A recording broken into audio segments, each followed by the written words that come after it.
son lui avait simplement dit de regarder. Puis le général se leva lorsque son tir atteignit les 1000 yards. Le soleil matinal perce à peine la poussière qui plane au-dessus de la base opérationnelle avancée Reaper lorsque la sergente Maya Chen descend du CH-47 Chinook. Elle mesure 1,63 m, pèse environ 55 kg tout mouillé et porte un uniforme qui semble 2 tailles trop grand. Le souffle des pales soulève davantage de sable au décollage de l'hélicoptère, et elle se protège les yeux d'une main, tandis que l'autre serre la sangle de son étui à fusil. Personne n'est là pour l'accueillir. Elle traverse la zone d'atterrissage, ses bottes crissant sur le sol rocailleux, dépassant des positions fortifiées par des sacs de sable et des rangées de véhicules tactiques. Un groupe de Marines, assis devant un hangar Quonset, la regarde passer. L'un d'eux donne un coup de coude à son camarade et lui dit quelque chose qu'elle n'entend pas, couvert par le grondement lointain de l'artillerie.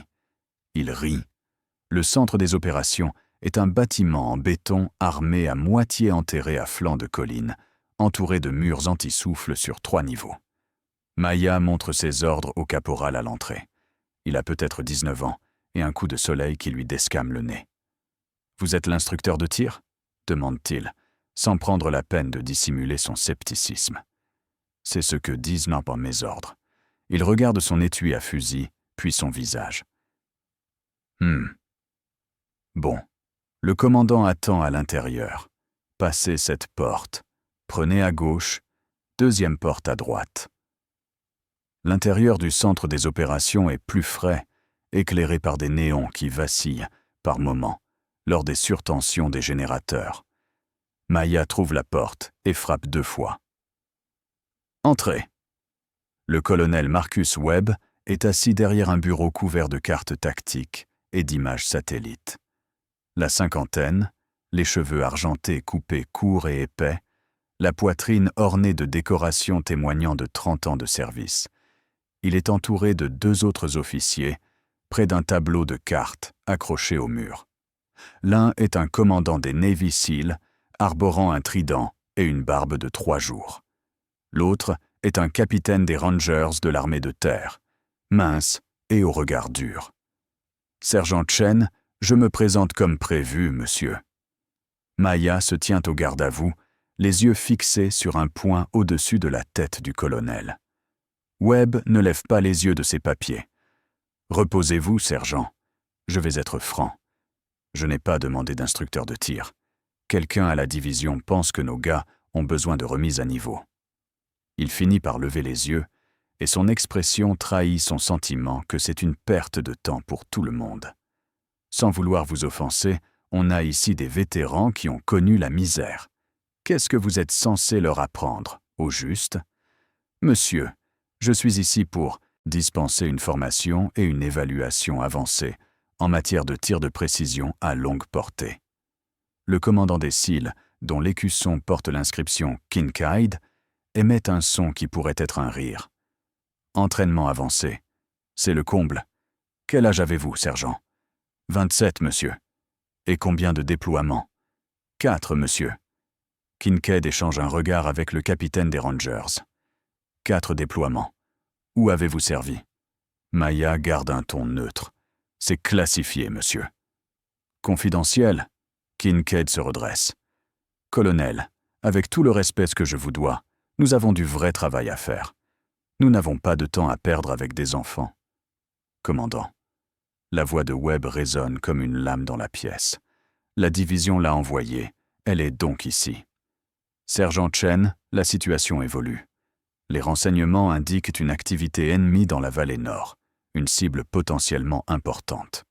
Nous constituons une équipe de tireurs d'élite pour la couverture. Vous pouvez observer, voir comment travaillent les vrais opérateurs. Le renvoi est clair. Regardez. Ne vous mettez pas en travers de leur chemin. Oui, monsieur. Kincaid, exposez-lui les paramètres de la mission. Terminé. Devant le bureau du colonel, Kincaid marche si vite que Maya doit presque trottiner pour le suivre.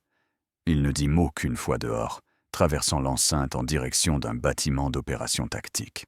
« Écoutez, dit-il sans ralentir, Je suis sûr que vous êtes un bon tireur sur un terrain plat. Mais ici, c'est différent. Il y a le vent, la chaleur, la poussière, un terrain hostile et des cibles qui ripostent. Mes gars tirent au combat depuis des années. On n'a pas besoin qu'on nous tienne la main. Je comprends, monsieur. Vraiment? Il s'arrête et se tourne vers elle. Parce que voilà, sergent. Ici, les Marines meurent. De bons hommes. Les meilleurs. Et quand on met en place une position de surveillance, je dois être sûr que chaque tireur sur la ligne de tir peut faire mouche au moment crucial. Je ne vous connais pas. Je ne connais pas vos capacités. Alors oui, vous allez observer. Maya croise son regard. Oui, monsieur. Il la fixe un instant de plus, puis se retourne et continue son chemin. La réunion d'information est à 14 heures. Soyez là. Le bâtiment des opérations tactiques est bondé lorsque Maya arrive 10 minutes en avance. Elle compte 12 tireurs d'élite, tous des hommes, tous plus grands qu'elle.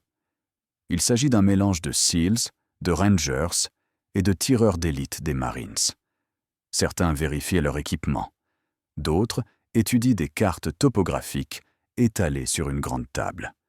La pièce sent l'huile pour armes et le kérosène. Personne ne remarque son entrée. Elle trouve une place le long du mur du fond et pose délicatement son étui à fusil. L'étui lui-même est banal, en polymère vert, olive avec des coins renforcés. Rien de particulier à première vue. Elle garde les mains nonchalamment le long du corps et attend. À 14 heures précises, Kincaid entre avec le capitaine des Rangers et un lieutenant-colonel des Marines qu'elle n'a jamais vu auparavant. L'assemblée se fige. Reposez-vous. Écoutez-moi. Kincaid se dirige vers la table de cartes et active le rétroprojecteur. Une image satellite apparaît sur l'écran.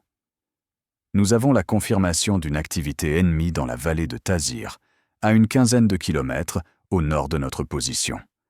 Le renseignement électromagnétique a intercepté des communications radio indiquant une possible réunion de cibles prioritaires demain à l'aube. Nous déployons 2 équipes de tireurs d'élite sur ces crêtes. Ils désignent 2 positions marquées sur la carte. Surveillance du bâtiment cible, c'est-à-dire ce complexe. Le complexe se situe dans une vallée entourée de collines rocheuses. Un terrain idéal pour une embuscade ou pour une équipe de tireurs d'élite soigneusement positionnée. La portée de la cible depuis la position principale est de 1200 yards. La position secondaire est à 1400 yards. Les conditions de vent seront délicates. Nous avons des courants ascendants thermiques venant du fond de la vallée et des vents latéraux du nord-ouest. Ce n'est pas une mince affaire. Kincaid observe la pièce. J'ai besoin de 2 observateurs et de 2 tireurs. Williams, vous êtes en position principale avec Garcia comme observateur. Donnelly, vous êtes en position secondaire avec Martinez. La règle d'engagement est de ne pas utiliser d'armes sur les cibles hostiles confirmées. Des questions? Un tireur d'élite nommé Williams, un sergent avec une marque de tabac à la lèvre inférieure, lève la main. Monsieur, et le nouvel instructeur?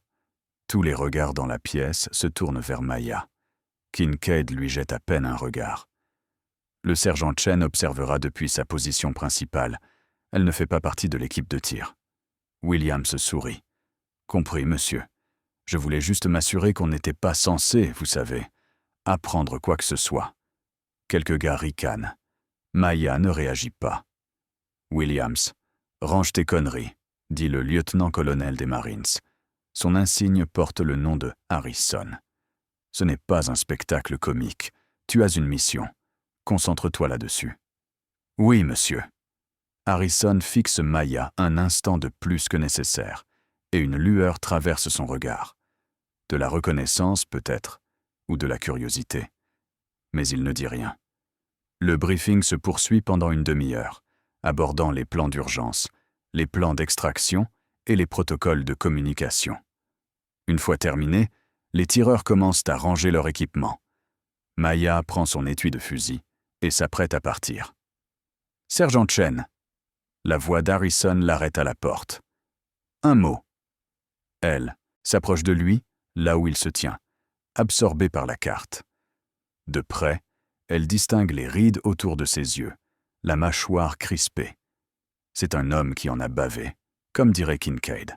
« Monsieur ? Quel est votre indicatif, sergent ?» La question la prend au dépourvu. Pas son nom, pas son unité, mais son indicatif. C'est le genre de question qu'on pose quand on sent qu'il y a anguille sous roche. « Spectre, monsieur. » Harrison se fige. Il la regarde différemment maintenant, comme s'il la voyait pour la première fois. « Spectre. C'est inhabituel. »« Oui, monsieur. »« Où as-tu gagné ça ?»« À divers endroits, monsieur. » Il hoche lentement la tête. « Je vois. »« Bon. Sergent Spectre, vous restez avec Williams demain. Soyez vigilant. »« Je le ferai, monsieur. » Alors qu'elle s'éloigne, elle l'entend murmurer quelque chose à Kincaid. Elle ne comprend pas les mots, mais la réponse de Kincaid est « On ne peut plus clair. Tu plaisantes. » Le reste de la journée est consacré aux préparatifs. Maya vérifie sa carabine, un système sur mesure basé sur la plateforme Accuracy International, chambré en .338 Lapua Magnum. Elle l'a accompagnée pendant 4 ans, lors de 3 déploiements, et elle la connaît par cœur. Le canon est flottant, la détente est réglée à exactement 1,46 et la lunette est une Schmidt & Bender avec réticule 1000 DOS. Elle a réalisé des tirs avec cette carabine que la plupart des gens auraient du mal à croire. Cette nuit-là, allongée sur son lit dans la baraque de transit, Maya songe à la mission du lendemain. 1200 mètres, ce n'est pas particulièrement difficile dans des conditions idéales, mais les conditions ne sont jamais idéales. La vallée engendrera des vents imprévisibles. La chaleur qui se dégagera des rochers déformera l'image du viseur. Et quelque part là-bas, un ennemi pourrait bien l'observer à travers son propre viseur. Elle pense à son grand-père. Le sergent-chef Chen avait été tireur d'élite chez les Marines au Vietnam, décoré de la Navy Cross pour des actes de bravoure dont il n'avait jamais parlé.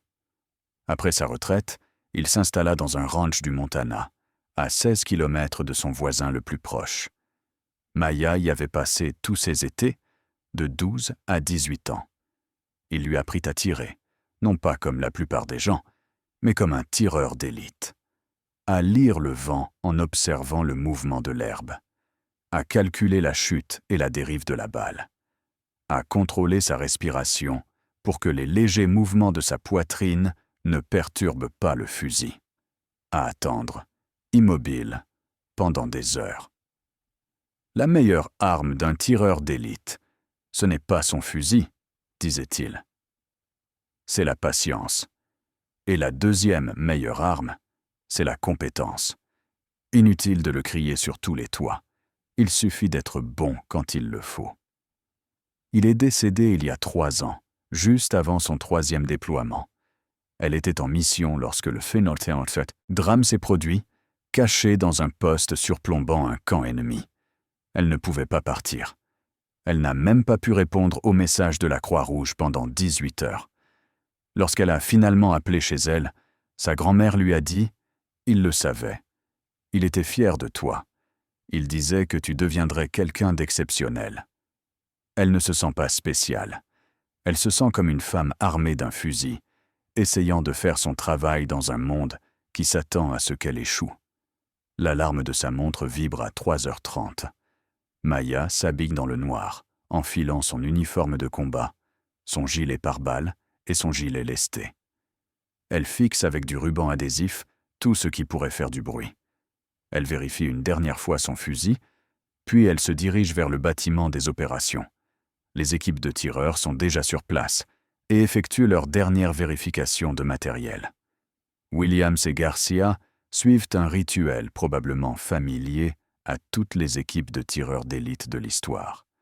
Confirmation du réglage, vérification des munitions, consultation des prévisions météorologiques.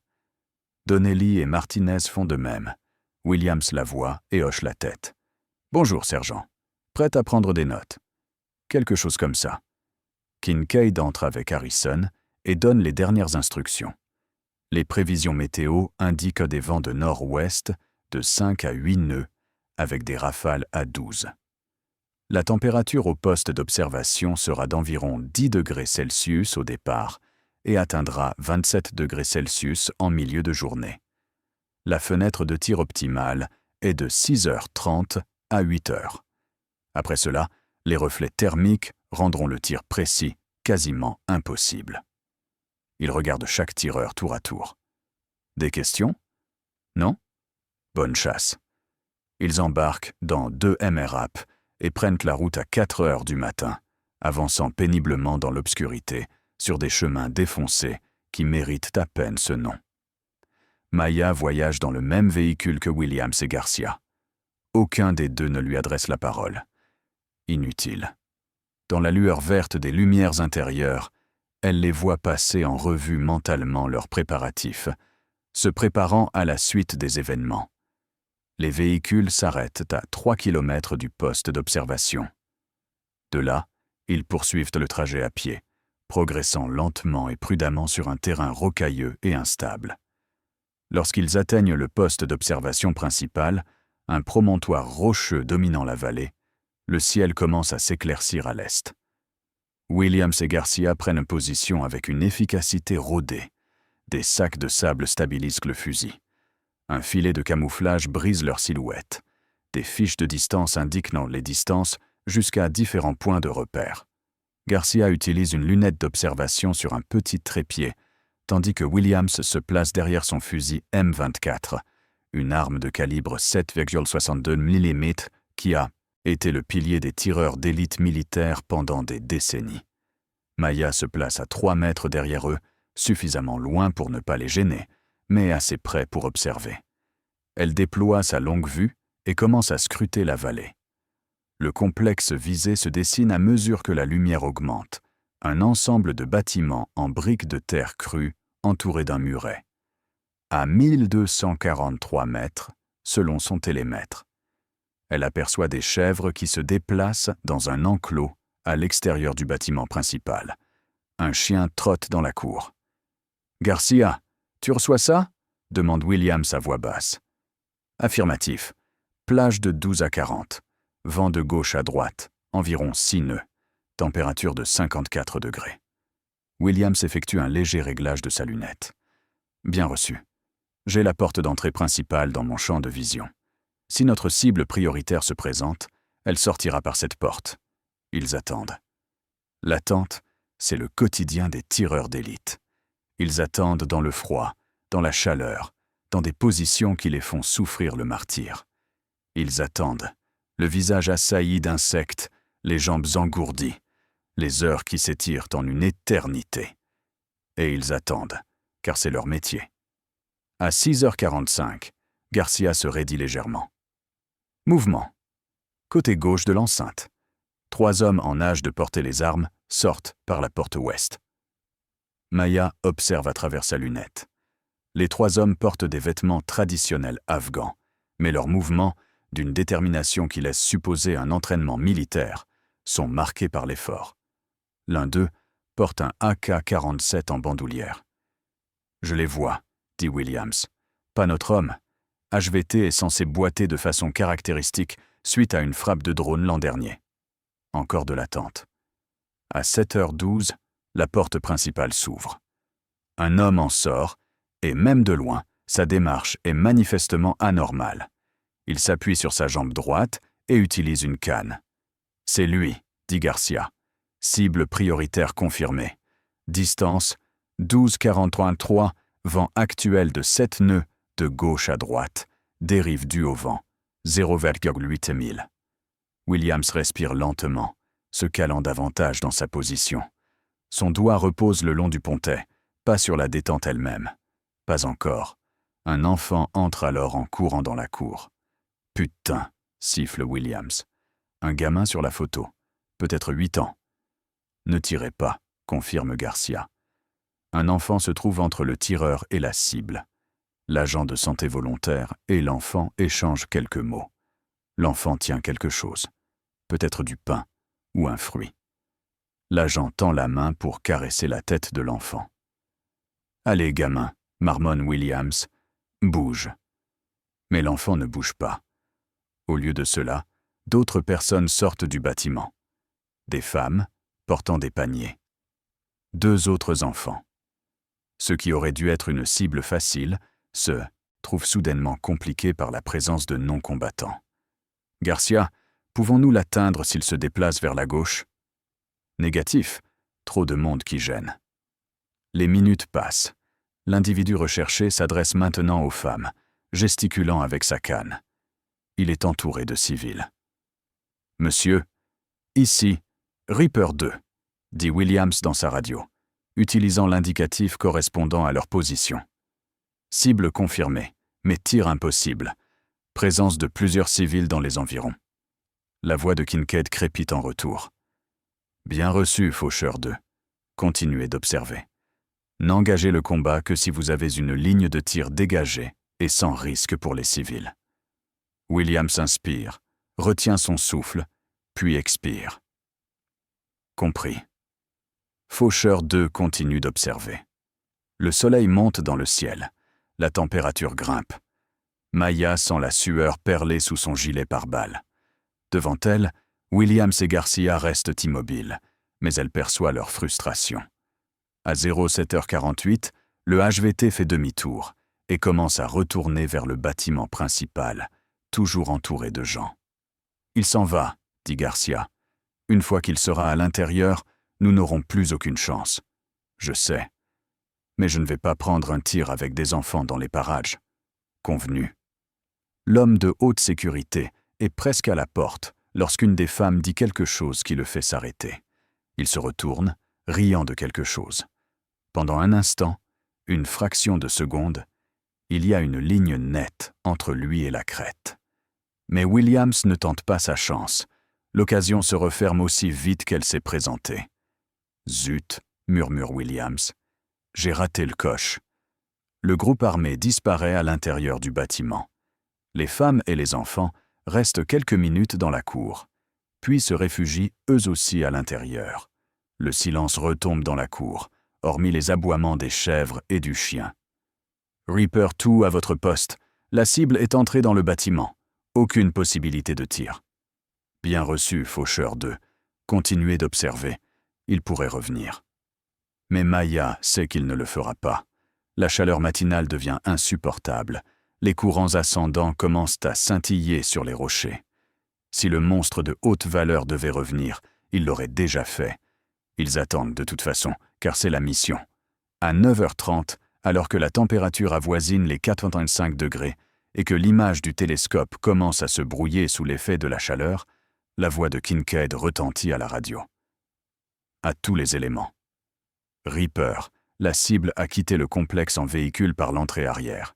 Mission annulée, retour à la base. Williams expire longuement et se détourne de son fusil. Eh bien, c'était une perte de temps totale. Garcia range sa longue vue. Ça aurait pu être pire. On aurait pu avoir un contact. La mission aurait pu être un succès aussi, si nous avions eu une cible dégagée. Ils commencent à démanteler leur position, progressant avec l'efficacité usée d'hommes qui ont accompli cette tâche des centaines de fois. Maya reste immobile un instant, scrutant la vallée à travers sa lunette. Quelque chose dans cette mission la perturbe, sans qu'elle puisse dire précisément quoi. Le retour au véhicule est plus lent, la fatigue se faisant sentir après des heures d'immobilité. Williams ne dit rien à Maya pendant la marche. Garcia non plus. Elle reste simple observatrice, instructrice venue admirer le travail des opérateurs. De retour à la base, un débriefing a lieu au centre des opérations. Kincaid semble frustré, Harrison pensif, et le colonel Webb a l'air prêt à tout casser. « Si je comprends bien, » dit Webb, « nous avions une cible de haute valeur en ligne de mire confirmée, mais nous ne pouvions pas tirer à cause de la présence de civils. » « C'est exact, monsieur, » répond Williams. Les règles d'engagement étaient claires. Aucun civil n'a été blessé. Je sais ce que dit ce foutu règlement, sergent. Je suis juste frustré qu'on ait eu ce salaud en ligne de mire et qu'il se soit enfui. Oui, monsieur. Webb se tourne vers Harrison. Quel est votre avis? L'équipe a agi correctement, monsieur. Williams a eu plusieurs occasions de tirer, Mais il a eu raison de s'abstenir de faire feu lorsqu'il y avait un risque pour les civils. C'est exactement ce que nous leur apprenons à faire. Webb hoche la tête, mais il n'a pas l'air content. Très bien. C'est terminé. Kincaid, un mot. La salle se vide. Maya suit Williams et Garcia vers la sortie, mais la voix d'Harrison l'arrête. Sergent Chen, attendez un instant. Elle se retourne.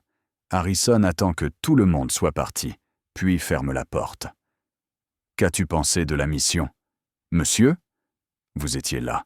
Vous avez observé. Quel est votre avis? Maya choisit ses mots avec soin. Le sergent Williams a pris la bonne décision, monsieur. Les règles d'engagement sont claires et la présence de non-combattants rendait tout tir inopportun. Voilà la réponse diplomatique. Maintenant, donnez-moi la vraie. Elle hésite, puis dit « Il y a eu une fenêtre de tir, monsieur. À 7h48. Pendant environ 1 seconde et demie, la cible était dégagée. » Harrison hausse les sourcils. Williams a dit qu'il avait raté la fenêtre. Vous voulez dire qu'elle était encore là? Oui, monsieur. La cible s'est tournée vers l'ouest, et la femme civile s'est déplacée d'1 mètre vers la droite. La ligne de tir était dégagée. À 1200 mètres, par une chaleur croissante, avec des vents latéraux de 7 nœuds. Vous êtes en train de me dire qu'il y avait une chance de tirer? Oui, monsieur. Il l'observe longuement. 1 seconde et 2, la plupart des tireurs ne verraient même pas une opportunité. La plupart des tireurs n'ont pas été formés par mon grand-père, monsieur. Votre grand-père, sergent-chef Chen, Vietnam, Croix de la Marine. Maya cligne des yeux. Vous le connaissiez, monsieur? Je le connaissais. Tous les tireurs d'élite du corps le connaissent. C'était une légende. Harrison s'approche. J'ai fait quelques recherches sur vous hier soir, sergent. J'ai passé quelques coups de fil à ceux qui me doivent des services. Votre dossier est étonnamment mince, mais ce qu'il contient est impressionnant. 4 déploiements, tous classifiés. De nombreuses décorations que personne ne confirme ni n'infirme. Et ce nom de code, Spectre. J'ai entendu des histoires sur un tireur d'élite du nom de Spectre. Des tirs records, des missions impossibles. Des opérateurs sauvés in extremis par quelqu'un qui est apparu de nulle part et a disparu aussi vite. Maya garde une expression neutre. « Monsieur, je ne suis qu'une instructrice de tir. » N'importe quoi. Le mot sort, sec et définitif. Vous êtes ici parce que quelqu'un à la division sait de quoi vous êtes capable et il vous voulait sur cette base d'opération avancée pour une raison précise. Alors je vais vous reposer la question. Et cette fois, je veux la vérité. Qu'avez-vous pensé de la mission d'aujourd'hui? Elle croise son regard. Je pense que la mission a échoué parce que le tireur n'a pas eu assez confiance en lui pour tenter un tir difficile dans un espace aussi restreint. Je pense que, si j'avais été à sa place, la cible serait morte. La pièce devient très silencieuse. C'est une affirmation audacieuse, sergent. Oui, monsieur. Harrison s'approche de la table des cartes et la fixe un instant. Puis, il prend une décision. Demain, c'est le tir de qualification. Chaque équipe de tireurs d'élite de cette base d'opération avancée doit démontrer sa maîtrise du tir à longue distance. C'est obligatoire. Cible à 600, 800, 1000 et 1200 mètres. Les équipes sont bonnes, mais il y a toujours quelqu'un qui a du mal avec les tirs à longue distance. Le vent est capricieux ici, et la chaleur complique tout. Monsieur, je ne fais partie d'aucune équipe de tireurs d'élite. Maintenant, tu l'es. Je t'intègre à la rotation. Tu tireras avec les autres. Monsieur, commandant Kincaid. Ça me convient quand on parle d'opération de tireurs d'élite. Et je vous le dis, vous tirez demain. On verra si cette confiance est justifiée par la compétence. Il ouvre la porte. Vous êtes renvoyé, sergent Spectre. Maya sort du centre des opérations, hébétée. Elle est sur cette base depuis moins de 24 heures et elle est déjà mise à l'épreuve d'une manière inattendue. La stratégie la plus judicieuse serait de réussir les tests sans pour autant éclipser les opérateurs présents depuis des mois. Mais Maya n'a jamais été douée pour jouer la sécurité. Ce soir-là, Elle nettoie à nouveau son fusil, bien qu'il soit déjà impeccable. Elle vérifie ses munitions, triant les cartouches rechargées à la main jusqu'à trouver les 20 dont le poids et les dimensions sont les plus réguliers. Elle consulte ses fiches de tir, étudie les prévisions météorologiques et tente d'anticiper ce que le lendemain lui réserve. Vers 22 heures, on frappe à sa porte. Elle ouvre et découvre Williams, les bras croisés. « Puis-je vous aider, sergent ? J'ai entendu dire que vous tournez demain. » La nouvelle se propage vite. C'est une petite base. Écoutez, je ne sais pas ce que vous avez dit au colonel Harrison, mais sachez que les gars n'apprécient pas qu'on arrive ici en se prenant pour un grand chef. Maya garde un ton neutre. Je n'ai rien fait de particulier. On m'a dit d'observer, alors j'ai observé. Maintenant, on me dit de tirer, alors je vais tirer. Oui, eh bien, pour que vous le sachiez, le record du parcours est à moi. 10 coups, 10 impacts, à des distances allant jusqu'à 1200 yards. J'ai établi ce record il y a 2 mois. Félicitations. Il s'appuie contre l'encadrement de la porte. Je dis juste, ne vous attendez pas à vous ridiculiser ici. Ce sont des tireurs d'élite. Nous, on s'entraîne au combat, pendant que vous étiez où vous étiez. L'Afghanistan, l'Irak, la Syrie, d'autres endroits qui n'existent pas officiellement. Cela le fige un instant. Ah oui ? Bon, demain, on verra ce que tu as dans le ventre. Il se redresse et s'éloigne. Maya ferme la porte et s'assoit sur son support. Elle pourrait laisser Williams conserver son record. Ce serait la chose diplomatique à faire. Mais ce n'est pas pour ça qu'elle est là. Harrison l'a intégrée à l'équipe pour une raison, et elle se doute que ce n'est pas seulement pour voir si elle sait tirer. Il s'agit de vérifier si les légendes sont vraies. Le matin des qualifications, le ciel est dégagé et il fait chaud, avec des rafales de vent du nord-ouest de 8 à 10 nœuds. Des conditions peu idéales, mais pas impossibles non plus. Le stand de tir est aménagé dans un canyon encaissé au sud de la base principale, avec des cibles à 600, 800, 1000 et 1200 yards. Chaque tireur effectuera 2 tirs sur chaque cible, soit un total de 8 tirs. Le score parfait est de 8 impacts. 10 tireurs se relaient. Williams, Garcia, Donnelly, Martinez et 6 autres issus de différentes équipes de tireurs d'élite stationnés à la base opérationnelle avancée. Maya est la dernière dans l'ordre de passage, ce qui signifie qu'elle tirera après tout le monde.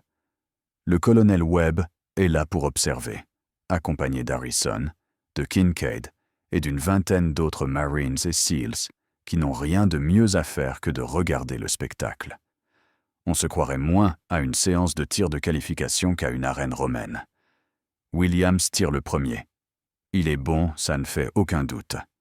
600 yards, 2 coups. 800 yards, 2 coups. 1000 yards, 2 coups. À 1000 yards, 2 coups. À 1200 yards, il prend son temps, évalue le vent, fait ses calculs. Son premier tir atteint le centre de la cible. Son deuxième tir est légèrement à gauche, mais il touche quand même. 8 sur 8. La foule applaudit, et Williams sourit en se relevant de la ligne de tir. Les autres tireurs suivent. Garcia réussit 7 de ses 8 tirs, ratant un tir, à 1200 mètres. Donnelly réussit 6 de ses 8 tirs. Martinez réussit 7 de ses 8 tirs. Les autres tireurs obtiennent entre 5 et 7 coups. C'est ensuite au tour de Maya. Elle s'avance vers la ligne de tir, son fusil à la main, consciente de tous les regards braqués sur elle.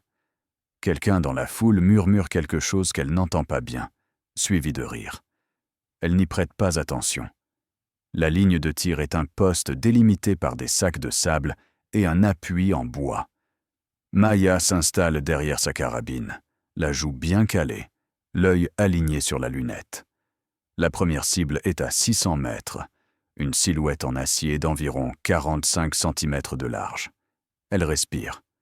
Inspire par le nez, expire par la bouche. Son rythme cardiaque ralentit. Le monde se réduit à l'image du viseur, au réticule, à la cible. Le vent souffle de droite à gauche, à environ 9 nœuds. À 600 mètres, cela correspond à une cale d'environ 0,3 millième. Elle ajuste sa position. La détente se brise net. Le fusil recule contre son épaule. Au loin, la cible en acier résonne sous l'impact. Elle réarme le verrou, chambrant une nouvelle cartouche. Deuxième tir, même cible. Encore un impact. La foule est silencieuse maintenant. 800 mètres, rafale de vent à 10 nœuds. Elle compense, se maintient légèrement face au vent. 2 autres impacts.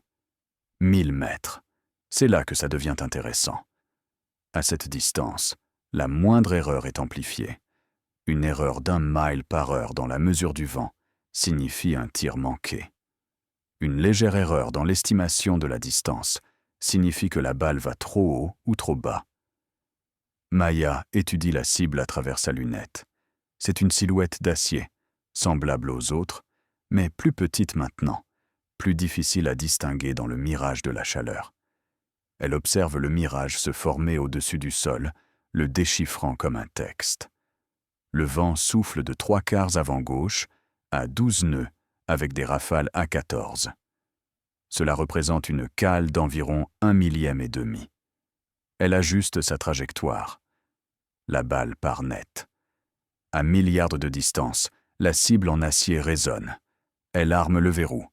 Elle prend une inspiration. Deuxième tir. Encore un impact. Le silence est total dans la foule. Même Williams a cessé de sourire. 1200 mètres. La cible est à peine visible dans la lunette, une forme sombre qui ondule sous la chaleur. C'est le tir qui distingue les bons tireurs des excellents. À cette distance, la balle aura une trajectoire descendante d'environ 11,4 mètres. Elle dérivera sous l'effet du vent, de la force de Coriolis, de la température et d'une douzaine de facteurs auxquels la plupart des tireurs ne pensent jamais. Maya pense à chacun d'eux. Elle pense à son grand-père, allongé dans la boue au Vietnam, réalisant des tirs impossibles pour protéger ses frères. Elle repense aux heures passées dans le Montana, à apprendre à lire le vent en le sentant sur son visage. Elle repense à chaque mission qu'elle a menée, à chaque fois qu'elle a appuyé sur la gâchette au combat. Alors elle cesse de réfléchir et commence à ressentir. C'est cela qui ne s'apprend pas. C'est là que l'entraînement devient instinctif, que le savoir se mue en art. Le vent souffle de 3/4 gauche à droite à 13 nœuds. Cela représente une dérive de 0,5 millième de pouce. La température a atteint 87 degrés, ce qui influe sur la densité de l'air et donc sur la trajectoire de la balle. Elle compense. La gâchette se casse. Pendant un instant, rien ne se passe.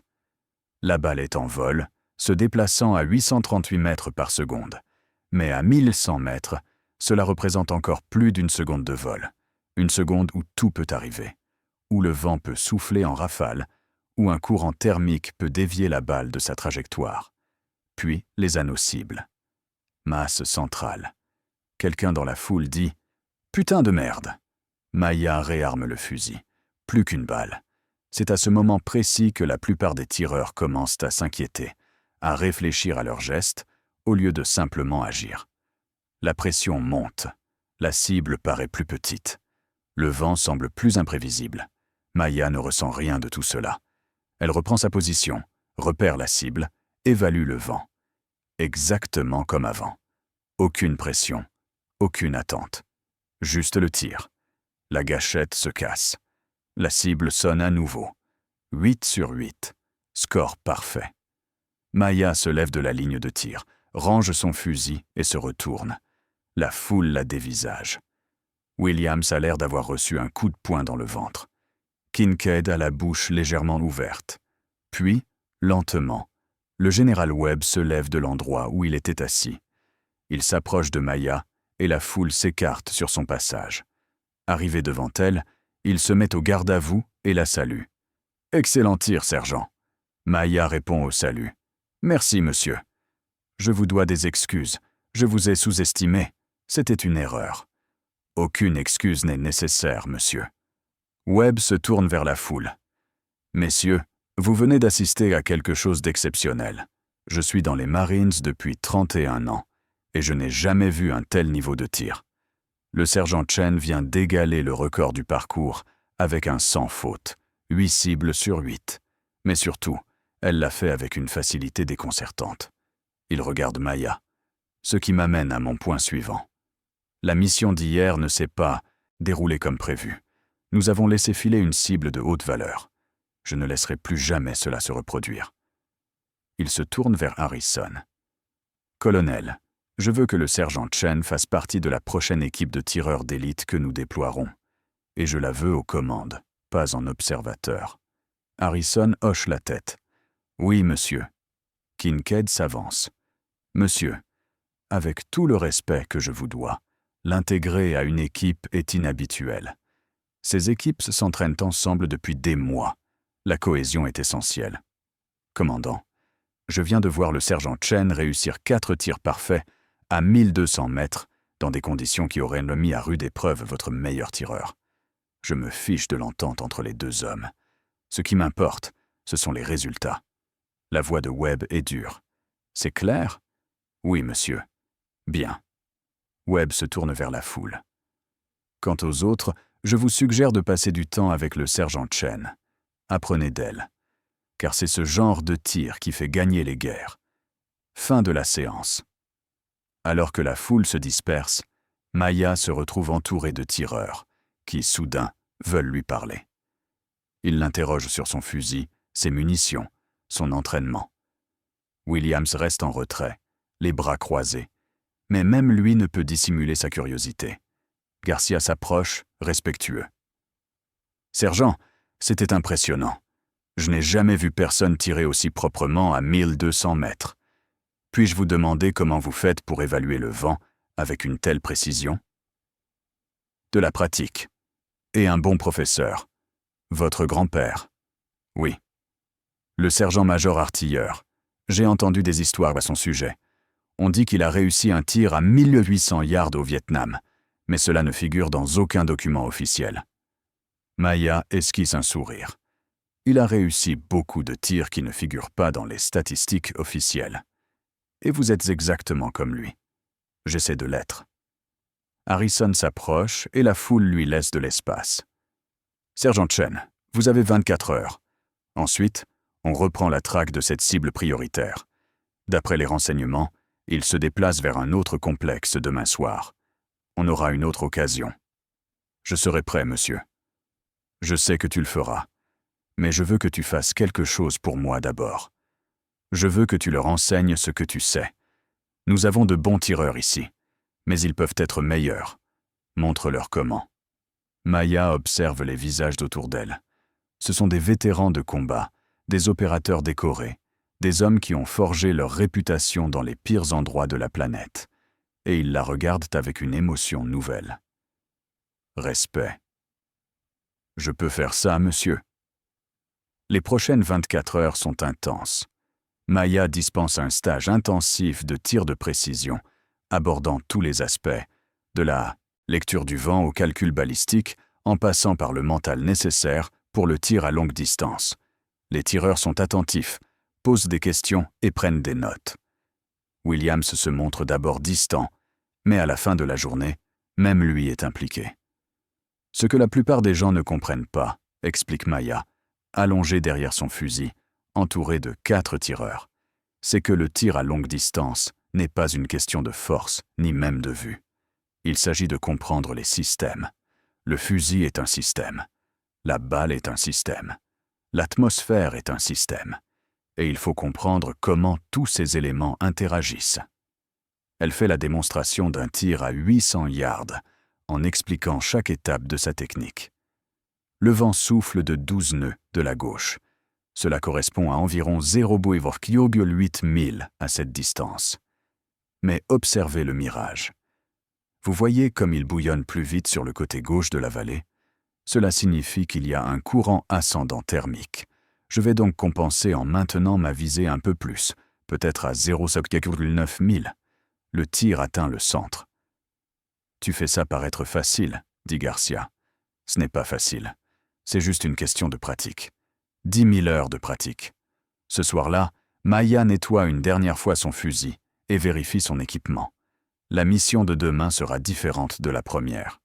Demain, elle ne sera pas simple observatrice. Le briefing a lieu à 4 heures du matin, et cette fois, quand Maya entre dans le centre des opérations, l'atmosphère est différente. Les tireurs lui font un signe de tête. Williams lui tire même une chaise à table. « Écoutez-moi bien », dit Harrison en allumant le rétroprojecteur. « Notre cible prioritaire se déplace. D'après nos renseignements, il sera dans ce complexe. » Une nouvelle image satellite apparaît, montrant un autre bâtiment dans une autre vallée. Ce complexe est plus isolé. Moins de circulation civile. Notre visibilité devrait être meilleure. Il désigne une crête surplombant le complexe. Le poste d'observation principal est ici. La portée jusqu'à la cible est de 1600 mètres. Quelqu'un dans la pièce siffle. Je sais. C'est un coup de poker. Mais le terrain ne nous offre rien de plus proche. Sergent Chen, vous êtes le tireur principal. Garcia, vous êtes son observateur. Williams, vous êtes le tireur secondaire à une position alternative à 400 mètres à l'est. Même distance, angle différent. Si Chen rate sa cible, vous avez le tir de secours. Williams hoche la tête. Compris, monsieur. La règle d'engagement est de ne pas utiliser d'armes sur les cibles hostiles confirmées. Cependant, il s'agit d'un complexe isolé. Nous ne nous attendons pas à trouver de civils, mais si vous en voyez, vous devez vous abstenir de tout tir. Des questions? Maya lève la main. Monsieur, 1600 mètres en terrain montagneux. Disposons-nous de données de vent récentes pour cette vallée? Bonne question. La météo annonce des vents du nord-ouest de 6 à 9 nœuds, mais vous avez raison concernant le terrain. Ces vallées créent des courants imprévisibles. Il faudra consulter la météo sur place. Bien compris, monsieur. Décollage à 5h00. C'est une longue insertion, et nous marcherons pendant 2 heures pour atteindre le point d'observation. Apportez de l'eau. L'insertion se déroule sans encombre. Ils décollent dans l'obscurité de l'aube, atterrissent à 6 km de la cible et entament la longue marche à travers un terrain rocailleux. Maya porte son fusil, sa lunette d'observation et une trentaine de kilos d'équipement supplémentaire. Ses jambes la brûlent après la première heure, mais elle ne ralentit pas. Garcia se déplace à côté d'elle, suivant son rythme. « Vous avez déjà réussi un coup à 1600 mètres? Oui. Au combat? Oui. Quel est le tir le plus long que vous ayez jamais effectué? » Maya repense à une mission d'il y a 3 ans, une crête en Syrie, une cible que tout le monde disait impossible à atteindre. 2100 mètres. Garcia s'arrête. « Tu te fous de moi? Non. Ce n'est pas possible. Je veux dire, la chute de la balle à elle seule. 47 minutes d'angle. Soit 810 pouces ou 67 pieds et demi. Plus 12 millièmes de dérive due au vent de travers, pour un vent de 15 nœuds. C'était un tir de la dernière chance, et j'ai eu de la chance. Ce n'est pas de la chance, c'est un tir de niveau divin. Ils atteignent le poste d'observation principal au moment précis où le soleil commence à percer derrière les montagnes. L'emplacement est idéal, un affleurement rocheux offrant un couvert naturel et une vue dégagée sur le camp cible. Maya et Garcia s'installent rapidement, aménageant leur cachette avec un filet de camouflage et des sacs de sable. Le complexe cible se situe dans une vallée entourée de collines arides. Maya en mesure la distance avec son télémètre laser. 1623 yards. Elle sort un petit carnet et commence ses calculs. « D'accord, dit-elle doucement. Portée 1623. La chute de la balle à cette distance avec une 338 Lapua est d'environ 53 minutes d'angle, soit 911 pouces, disons 76 pieds. Garcia regarde dans sa lunette d'observation. Le vent est variable. Je vois 6 nœuds en surface. Mais regardez cette poussière sur la crête au loin. Ça fait au moins 12 nœuds en altitude. Ce qui signifie qu'il y a du cisaillement de vent. Bullet traversera plusieurs zones de vent. Maya observe la vallée, constatant la trajectoire du vent. Disons une moyenne de 9 nœuds, venant de notre avant gauche. Cela représente environ 2,4 milles de dérive due au vent. La température est de 68 degrés. L'humidité est d'environ 30%. Maya prend une autre note. Pression atmosphérique? Garcia consulte son thermomètre. 29,6 degrés et ça baisse. D'accord. L'altitude densité est d'environ 1800 mètres. Cela réduira légèrement la traînée et augmentera la portée d'environ 7 mètres. Elle observe le complexe à travers sa lunette. Si notre cible sort par la porte principale, j'aurai une chance de tirer. Mais il faut que ce soit précis. À cette distance, si je me trompe même d'un demi-millimètre, je rate. Ils attendent. Williams communique par radio depuis sa position. Reaper 3 en position. Objectif, le complexe cible. Reaper tout prêt, répond Maya. En attente. Le soleil monte dans le ciel. La température augmente. Et ils attendent. À 0Q47, mouvement. J'ai du personnel qui sort du complexe, dit Garcia. 3 hommes en âge de porter les armes. Armés. L'un d'eux boite. Confirmé, annonce Williams par radio. C'est notre homme. Maya observe à travers sa lunette l'individu de haute valeur qui apparaît dans la cour. Il avance lentement, s'appuyant sur sa canne, flanqué de 2 gardes du corps armés de kalachnikov. Il scrute les collines, conscient que le complexe est vulnérable. Reaper 2, à vous de jouer, crépite la voix d'Harrison à la radio. Copie, dit Maya. Restez en attente. L'individu de haute valeur s'arrête dans la cour et discute avec l'un de ses gardes du corps. Il tourne le dos à Maya, ne présentant que son dos comme cible. Mauvaise idée. Elle a besoin qu'il se retourne. « Allez !» murmure Garcia. « Retourne-toi !» Les secondes s'étirent. L'agent de haute sécurité continue de parler, gesticulant de sa main libre. Il ne bouge pas. Maya observe le vent. Il s'est légèrement levé, soufflant maintenant en rafale à 11 ou 12 nœuds. Elle effectue un léger réglage de sa lunette. Puis le HVT tourne. Il est maintenant tourné vers elle, le torse nu. C'est le cliché qu'il lui faut.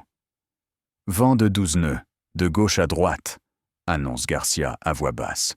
« Portée 1623. Vous êtes connecté. » La respiration de Maya se calme. Son rythme cardiaque ralentit. Son champ de vision se réduit à la lunette, au réticule, à la cible.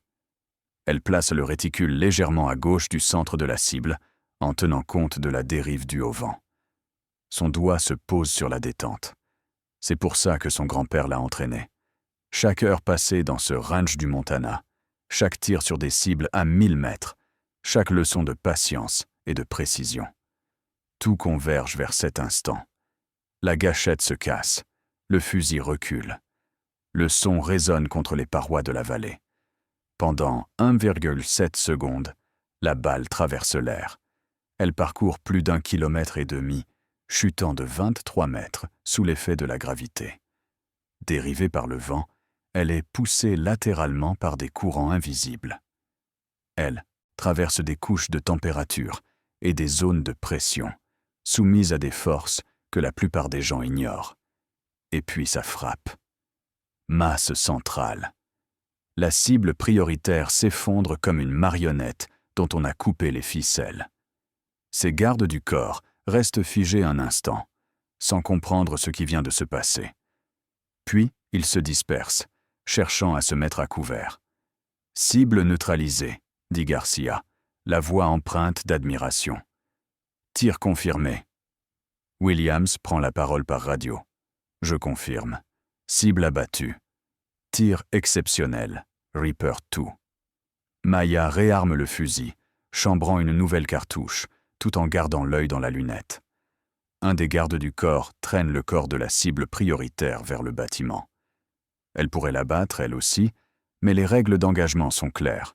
Elle n'interviendrait que si les acteurs hostiles représentent une menace directe. Elle les observe jusqu'à ce qu'ils soient tous à l'intérieur du bâtiment, puis range soigneusement son fusil et s'éloigne de la ligne de tir.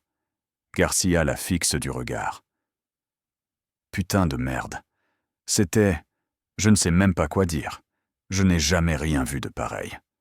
Ce n'était qu'un coup de feu. Juste un tir. C'était à 1600 mètres avec le vent de montagne. Vous avez fait comme si vous touchiez une cible à 50 mètres. Williams reprend la parole par radio. Faucheur 2, j'ai besoin de savoir quelque chose. As-tu répété ce tir? Maya actionne sa radio. Négatif, Faucheur 3. Première fois à cette distance et depuis cette position. Alors comment diable? De l'entraînement. Beaucoup d'entraînement. Ils rangent leur équipement et entament la longue marche de retour vers le point d'extraction. La mission est terminée. La cible prioritaire est éliminée.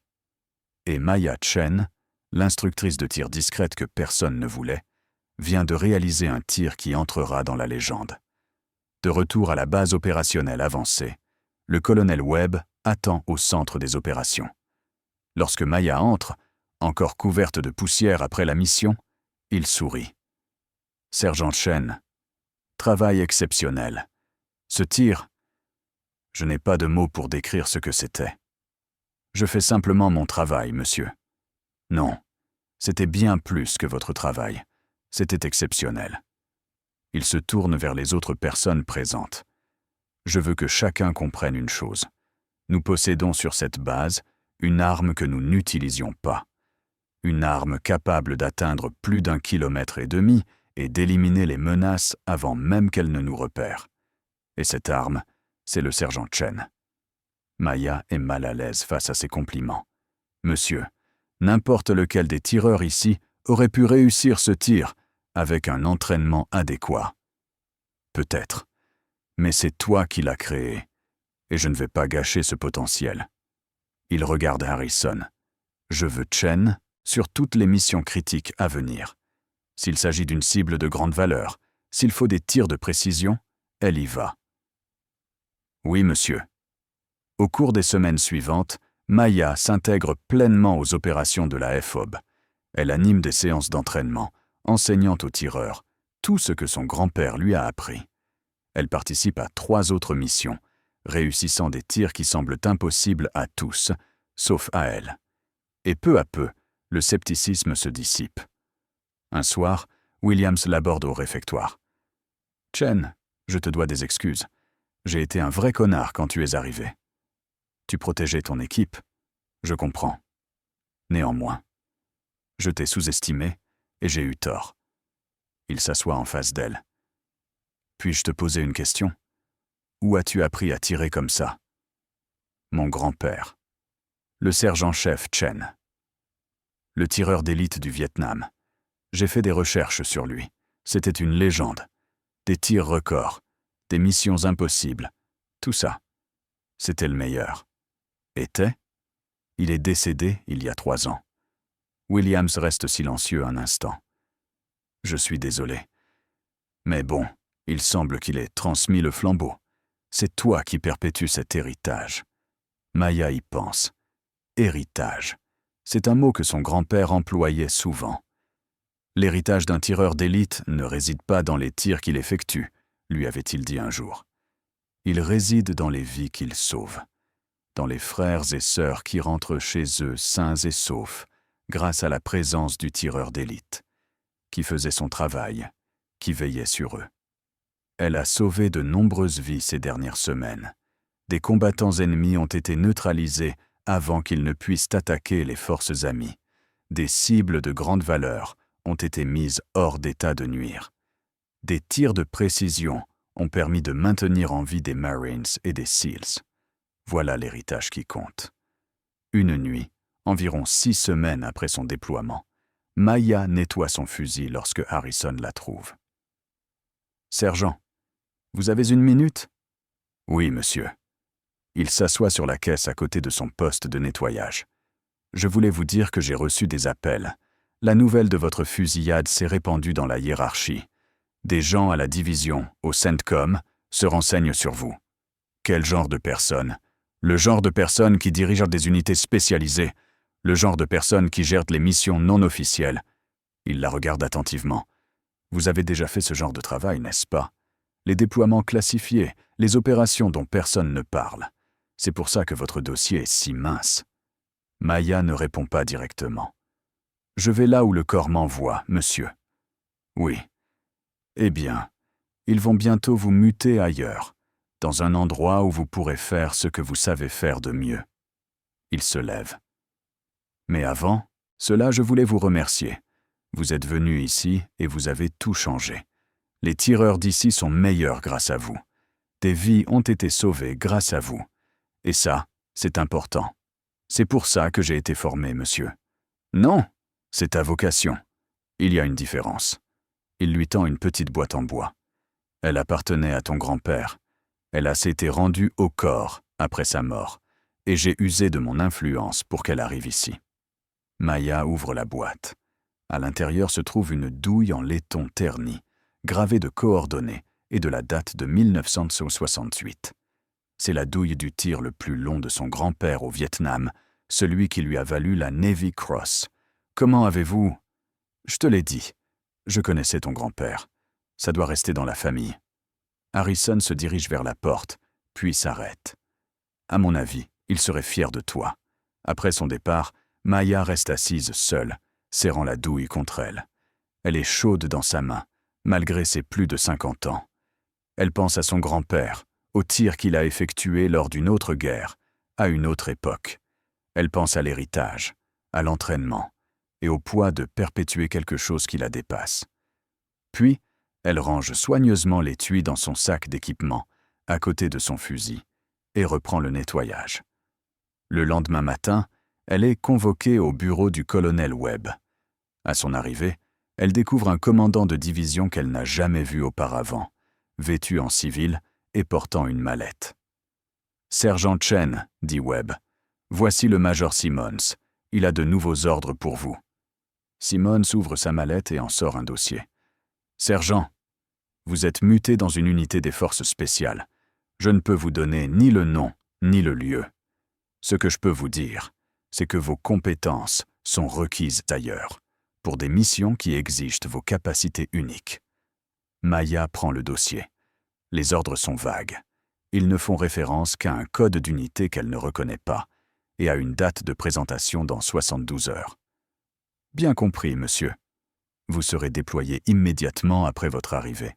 Affectation de longue durée sur plusieurs théâtres d'opération.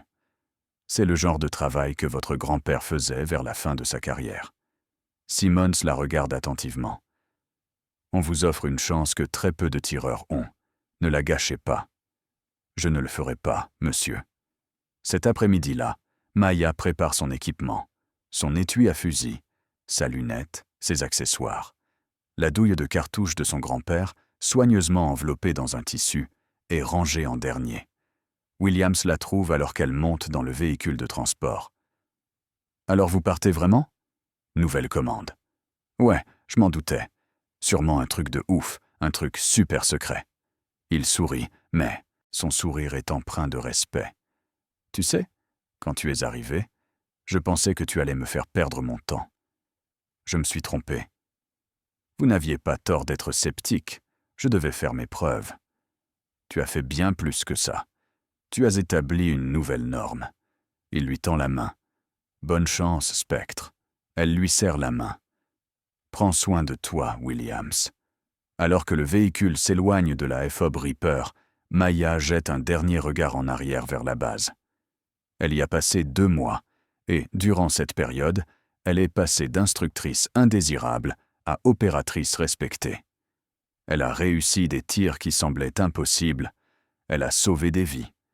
Elle a mérité son indicatif, mais surtout, elle a honoré l'héritage de son grand-père. Le véhicule franchit les portes et s'engage sur la route accidentée qui mène à l'aérodrome. Maya se rasseoir, son étui à fusil sur les genoux. Elle ignore où elle ira ensuite, quelle mission l'attende, quel tir impossible elle devra effectuer. Mais elle sait qu'elle sera prête, parce qu'elle est Spectre. Et c'est ce que font les fantômes. Ils apparaissent quand on a le plus besoin d'eux. Ils accomplissent l'impossible, puis ils disparaissent dans l'ombre, ne laissant derrière eux que des légendes et des douilles vides. 3 mois plus tard, dans une salle de briefing quelque part en Afrique du Nord, une équipe de SEAL se prépare pour une opération à haut risque. Le commandant de mission passe en revue le plan tactique lorsqu'une question est soulevée concernant l'appui de tireurs d'élite. « On a la meilleure », dit le commandant. Indicatif de nom de code, Spectre. Elle a réalisé des tirs incroyables. Le tir le plus long confirmé que je connaisse est à 2100 mètres, mais la rumeur court qu'elle est allée encore plus loin. « Elle » demande l'un des cils. « Oui. Petite, discrète, peu bavarde. Mais donnez-lui un fusil et c'est une véritable force de la nature. » Le commandant affiche une photo sur l'écran. C'est Maya, prise lors d'un exercice d'entraînement. Elle est à peine reconnaissable sous son équipement. Ne vous fiez pas à son apparence, c'est une vraie force de la nature. Le SEAL examine la photo. Spectre. J'ai entendu des histoires à son sujet. Je pensais que c'était des conneries. Ils ne le sont pas. J'ai vu son travail. Elle est aussi bonne qu'on le dit. Mieux, peut-être. Où est-elle maintenant? Le commandant esquisse un sourire. Quelque part sur ce théâtre d'opération, elle fait ce qu'elle sait faire de mieux. Et si nous rencontrons des difficultés lors de cette opération, ce sera probablement elle qui nous en sortira. Comment savez-vous? Parce que c'est ce qu'elle fait. C'est son héritage. À 300 mètres de là, Maya Chen, immobile, garde les yeux rivés sur sa lunette, observant le bâtiment cible. Son fusil est chargé, ses fiches de tir sont à jour, et son cœur bat calmement. Elle est en position depuis 11 heures, et y restera 11 heures de plus si la mission l'exige. Parce que c'est une tireuse d'élite. Et les tireurs d'élite attendent. Ils attendent, ils observent, et lorsque le moment arrive, ils prennent le tir qui change tout. Exactement comme son grand-père le lui avait appris, comme Spectre le fait toujours.